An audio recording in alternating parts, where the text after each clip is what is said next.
How can estate agents use automated valuation models to their advantage? Today I'm joined by Richard Rawlings, estate agency guru. He's here to talk to me about AVMs. The ones, Valpal figures, others are available. A lot of, Zoopla figures, everyone says, they're always a crock of rubbish, they're always out. Do they do any favours for the industry? Talk to me.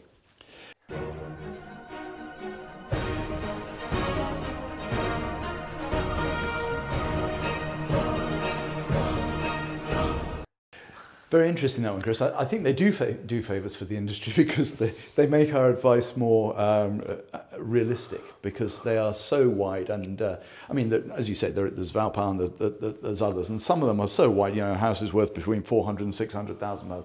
It's ridiculous, but we can use that to our advantage. Certainly, we know that any homeowner is curious as to what their property is worth, because it's as much an investment as it is a home, and has been for many years. They don't always want to get an agent out because they're not thinking of moving, but they are just sort of curious nevertheless. And that's where something like Valpal comes into its own, because you can just go online and tap in your address, and it'll churn out what the automated valuations suggest. Now, whether that's right or wrong or somewhere in the middle, it gives the seller some indication, perhaps, albeit not necessarily correct. But the great thing there is the agent then gets a ping saying this person is interested in their house price, and the agent can then flip that back and contact that person, or communicate down the line, subject to GDPR, and off you go. So it's part of the prospecting. So that, in its simplest way, hooks into the curiosity homeowners have. I like to harness the fact that many of them are inaccurate to get instructions.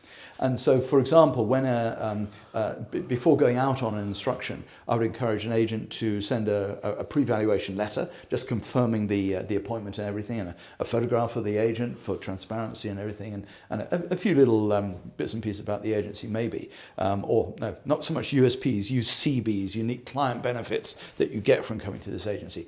But what I would put in there is words to the effect of, we've just checked your automated valuation through the Nationwide or whoever, and it suggests your property is worth £412,000. And I'd be interested to hear your thoughts on this figure when we meet. Ooh. So what this is doing, the big elephant in the room when you go to get that instruction is the figure, how much your suggested asking price. And the conversation is a little awkward until that's on the table. And if you get it wrong in terms of what the seller's hoping for, your conversation, and you're on the back foot. You're on the back foot. What this does, it puts a figure on the table that you're not responsible for, and it starts a conversation off in a much more effective way. And so you can say, when you say to the seller, when you meet them, you just say dispassionately, what were your thoughts about that online valuation? And if they say, yes, 412, we're in the money, then they're happy with that figure. If they say 412, you must be joking, where did that come from? These automated valuations are rubbish. You say, yes, I know. And then talk them through how they've been devised, the fact that it was based on when you bought it, plus what the market's done, and doesn't take any account of anything else like what you've done to it, or the fact that next door repossession has come on, all sorts of things that daily influence value. But it's really good to have that elephant on the table and someone else is responsible for it. I like the idea of sending it in the letter.